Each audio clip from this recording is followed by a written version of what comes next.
Welcome price action trading course के episode number 4 पे। आज बात करेंगे कि इंट्राडे में सपोर्ट रेजिस्टेंस को कैसे प्लॉट किया जाता है। पहला है डेली चार्ट में जाओ।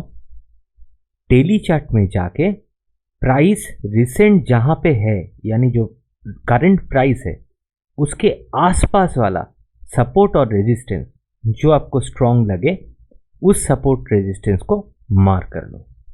यह है आपका पहला काम। दूसरा काम क्या है? प्रीवियस डे का हाई और प्रीवियस डे का लो को मार्क करना, जो कि एक ताकतवर सपोर्ट या रेजिस्टेंस बनता है। तीसरा जो है सीक्रेट पिवोट पॉइंट स्ट्रेटेजी का।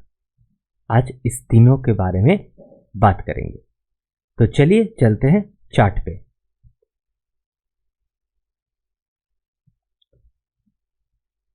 अब ये है बैंक निफ्टी का 5 मिनट का चार्ट। इसे हम पहले डेली पे लेके चलते हैं।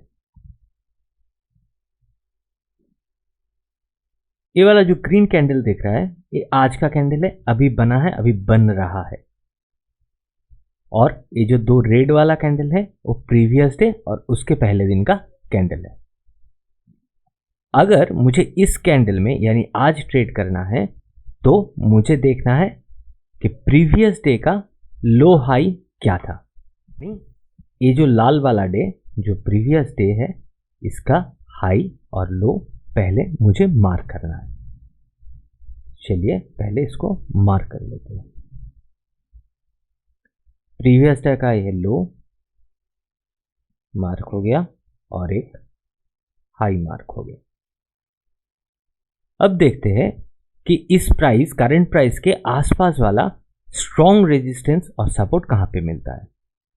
यहां से मार्केट बार बार नीचे आ रहा है तो यहां पे एक रेजिस्टेंस बनेगा जो डेली चार्ट का रेजिस्टेंस है, तो इंट्राडे में वो बहुत स्ट्रॉन्ग होगा। और बायर ने एक बार कोशिश किया था यहां से ऊपर जाने का, फिर सेलर ने नीचे लेके आया, फिर यहां से बायर आके ऊपर ले जाने का फिर से कोशिश किया था। तो यानी रेजिस्टेंस के तौर पे जो नियरेस्ट मिल रहा है वो है इस कैंडल का लो। अब हो गया मेरा पहला दो काम कंप्लीट। अब हम आ जाएंगे 5 मिनट के कैंडल पे और देखेंगे कि प्रीवियस डे का हाई और लो एग्जैक्टली मार्क हुआ है या नहीं। अब हो गया एग्जैक्ट। प्रीवियस डे का जो हाई और लो होता है वो बहुत ही बढ़िया सपोर्ट रेजिस्टेंस होता है। और डेली कैंडल का यहां पे एक रेजिस्टेंस मिला है और डेली कैंडल पे यहां पे एक सपोर्ट मिला है। आज का मार्केट ओपन हुआ डेली के सपोर्ट पे, फिर यहां से ऊपर की ओर गया। अब देखते हैं पिवोट पॉइंट को ऑन करके कि पिवोट कहां कहां सपोर्ट और रेजिस्टेंस बोल रहा है। ये हो गया मेरा सीक्रेट पिवोट ऑन। अब चलिए पहले इस सीक्रेट पिवोट को समझ लेते हैं। इसलिए मैं थोड़ा सा इसको हाइड कर रहा हूं, यानी डे हाई जो मैंने बनाया है उसको हाइड किया, सिर्फ पिवोट है। अब पिवोट से मैं कैंडलस्टिक को हटा देता हूं, तब समझ में आएगा कि पिवोट बार जो बना है वो कैसे बना है। देखिए मैंने दो पिवोट का इस्तेमाल किया है, एक है ट्रेडिशनल, एक है कैमेरेला। मैं दोनों का ही सेटअप इस वीडियो में दे दूंगा। अब हमारा प्राइस कहां पे ओपन हुआ था? प्राइस ओपन हुआ था इस जोन पे। मैं इसको मार्क कर लेता हूं। अब देखो प्राइस ओपन यहां पे हुआ है तो हमें ढूंढना है कि कहां पे गैप ज्यादा है। S4, S1, S3 करीब करीब एक साथ है, P और R3 करीब करीब एक साथ है, यानी यहां पे बहुत सारा रेजिस्टेंस मिलेगा और यहां पे एक रेजिस्टेंस मिलेगा। अब प्राइस जब यहां से ऊपर जाएगा और इसके बीच में रहेगा तो ई वाला जो जगह है यहां पे ज्यादा कोई सपोर्ट रेजिस्टेंस नहीं है। तो अगर आप यहां पे एंट्री लेते हो और यह आपका टारगेट होता है तो आसानी से आपको ये पॉइंट्स मिल जाएगा। अब अगर R3 RP ने प्राइस को यहाँ ही रोक लिया तो अच्छा है, अगर नहीं रोक पाए तो दूसरा जाएगा R1 R4 में। अगर प्राइस यहाँ से नीचे की ओर जाना शुरू करता तो पहला कौन रोकता प्राइस को? S2 रोकता। फिर प्राइस इसके हाथ से निकलता तो घूमता हुआ कहाँ जाता?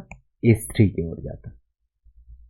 यानी अगर मैं ओपन से देखना शुरू करूं, यहाँ कहीं अगर प्राइस ओपन हुआ है तो प्राइस अगर S2 को ब्रेक करता है तो मेरे पास अच्छा सा जगह है ट्रेड लेने का, और S3 को ब्रेक करता है तो अच्छा सा जगह है P और R3 तक टारगेट बना के और एक ट्रेड लेने का। यानी मेरा प्लानिंग रहेगा, अगर प्राइस यहाँ ब्रेक हुआ तो मैं ऊपर के ट्रेड में जाऊंगा, अगर नीचे को S2 ब्रेक करता है तो मैं नीचे का ट्रेड में जाऊंगा और मेरा टारगेट होगा S3। अब चलिए देखते हैं कि प्राइस कैसे बिहेव करता है।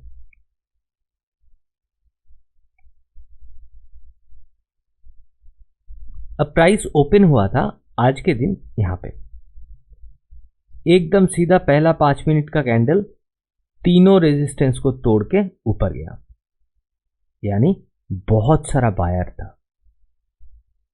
फिर S3 पे थोड़ा सा रुका, फिर एक ब्रेकआउट हुआ। अब जब S3 से ब्रेकआउट हो रहा है तो नेक्स्ट टारगेट मेरा क्या बनेगा? R3P। तो मैं क्या ट्रेड करूंगा? मैं C बाई कर लूंगा। जब मेरा टारगेट के पास पहुंचा P और R3, क्या यहां पहुंच के रिवर्स ले लेगा? हो सकता है कि रिवर्स ले, पर हो नहीं भी सकता है। जब प्राइस दूसरा एरिया पे आए, यानी दूसरा जोन पे आए, तो प्राइस के बिहेवियर को देखो। प्राइस R3 और P के पास आया, फिर थोड़ा सा कंसोलिडेट किया, फिर ब्रेकआउट दिया। जब इस जोन से ब्रेकआउट हुआ तब और एक ट्रेड बना जो कि कहां तक गया? R1 R4 तक, यानी नेक्स्ट रेजिस्टेंस तक। फिर काफी प्रॉफिट बुकिंग हुआ। फिर जब R1 R4 को तोड़ के ऊपर जाने का कोशिश किया, प्राइस ऊपर गया, और उसके बाद का रेजिस्टेंस आपका क्या था? प्रीवियस डे का हाई।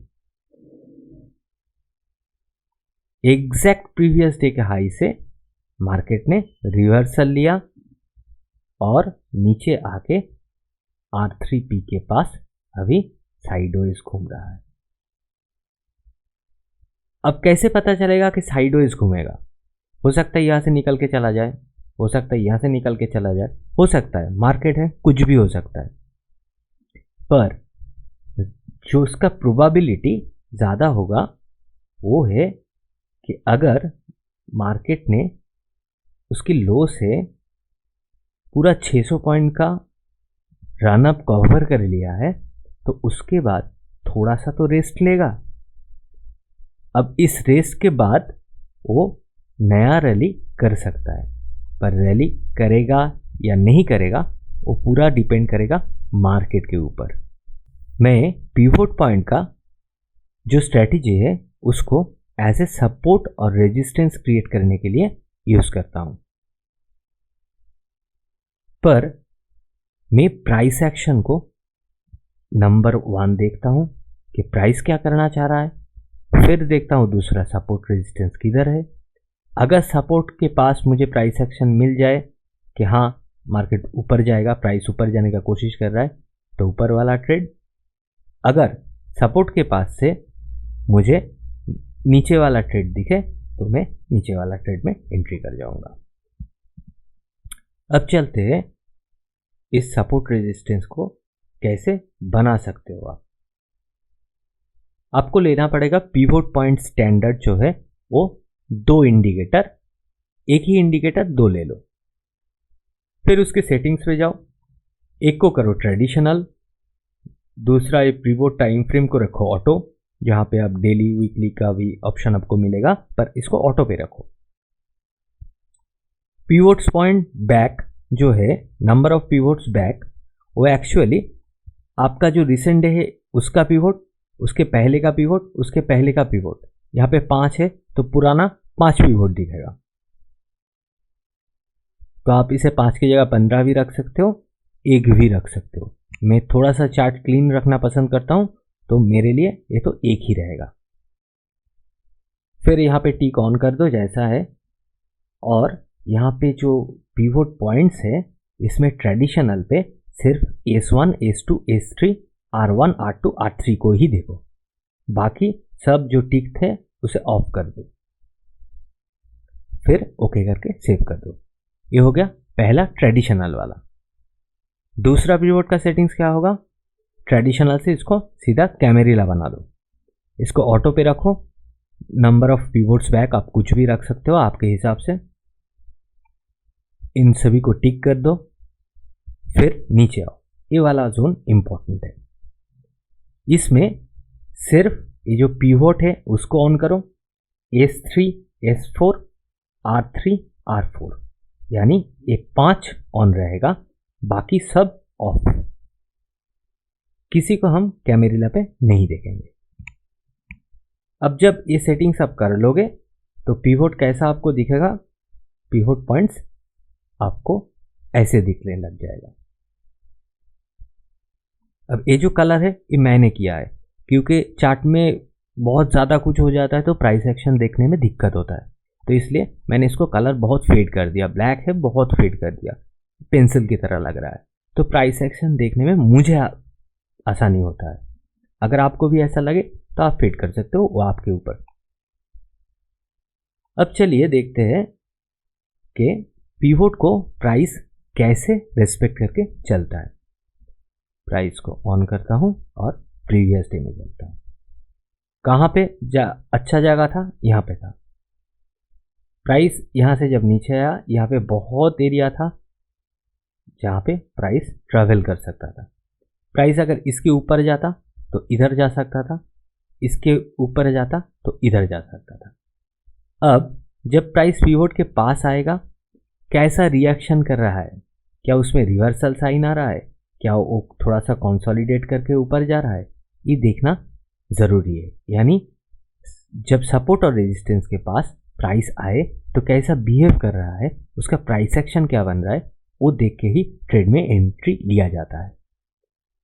अब देखिए, जहाँ पे इसने ऊपर आने का कोशिश किया, पहले नीचे आया फिर ऊपर आने का कोशिश किया, इस R3 RP को नहीं तोड़ पाया तो नीचे आया, तो S3 पहले, दूसरा S1, और यहाँ पे ही साइडवेज हो गया। अब उसके पहले वाला दिन को देखो,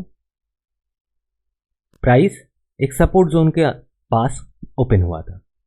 यहाँ पे R2 था, R4 था, R1 था। अब प्राइस ने डिसाइड किया प्राइस एक्शन बना के कि मैं ऊपर जाऊंगा। जब भी R2 से ऊपर गया और आपको यहाँ पे एक प्राइस एक्शन भी मिल गया, तो आप यहाँ पे एंट्री बना सकते थे। आपका टारगेट क्या है, R3। अब प्राइस आके R3 के पास रुका, फिर थोड़ा सा नीचे आया, फिर इसको ब्रेक करने की कोशिश किया, आखिर में ब्रेक नहीं कर पाया और नीचे आया। जब नीचे आया तब R4 के यहाँ पे एक बार बायर ने ट्राई किया था, फिर सेलर आया, सेलर ने टोटल एरिया को ब्रेक कर दिया और प्राइस नीचे आ गया, और इसके बाद साइडवेज हो गया। प्राइस एक्शन के साथ जब आप मिला के काम करोगे तब इसका बढ़िया रिजल्ट मिलेगा आपको। उसके पहले का दिन देखते हैं। ये था रेजिस्टेंस जोन, ये था सपोर्ट जोन। प्राइस इन दोनों को ब्रेक नहीं कर पाया तो इसके अंदर ही दिन बीत गया। उसके पहले का दिन देखते हैं। प्राइस P और R3 के पास ओपन हुआ, ऊपर जाने का कोशिश किया। अब देखो यहाँ पे 2 पिवोट पॉइंट है, जो एक के बाद ऊपर एक मार्ज होके बैठा है। अब 2 पिवोट पॉइंट आ गया एक साथ, यानी स्ट्रॉन्ग रेजिस्टेंस बन गया, और वहां से प्राइस ने रिजेक्शन लिया।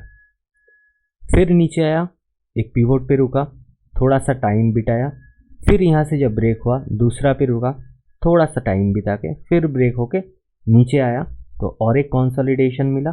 उसका जब ब्रेकआउट हुआ प्राइस फिर से नीचे आया और थोड़ा सा ऊपर की तरफ साइडवेज हो गया। चलिए, मैं तो यहाँ तक बैक टेस्ट कर दिया, दिखा दिया कि कैसे ये काम करता है। बाकी आप इस पिवोट पॉइंट के सेटिंग्स पे जाके नंबर ऑफ पिवोट्स बैक को ज़्यादा करके, यानी यहाँ पे 5 था, 5 से 15 या 20 कर लो तो ये वाला भी पिवोट आ जाएगा। तो आप देखना घर में ज़रूर कि पिवोट पे मार्केट कैसे वर्क करता है। अभी देखो आज का दिन का क्या हुआ। अभी मार्केट नीचे गया था, इस पिवोट से बाउंस बैक किया, ऊपर गया तो ये R1 और R4 उसको पकड़ने का फिर से कोशिश कर रहा है। अब अगर यहाँ से थोड़ा सा टाइम बिता के ऊपर जाता है तो फिर अगला रेजिस्टेंस बनेगा क्या, ये प्रीवियस डे हाई। जब प्रीवियस डे हाई को ब्रेक करेगा तब R2 के तरफ जाएगा। अगर नहीं ब्रेक कर पाया तो शायद यहीं पे ही रह जाए या यहीं से फिर से नीचे आए। और अगर आज प्राइस को नीचे जाना है तो P और R3, ये जो जोन मिल रहा है हम लोगों को, इस P और R3 को ज़रूर ब्रेक करना है। अब गौर से देखो, यहाँ पे एक ट्रेंड लाइन भी बनता है। तो अगर ये एरिया ब्रेक होता है तो प्राइस नीचे आ सकता है। लाइक और सब्सक्राइब करके बेल आइकॉन ज़रूर दबा देना।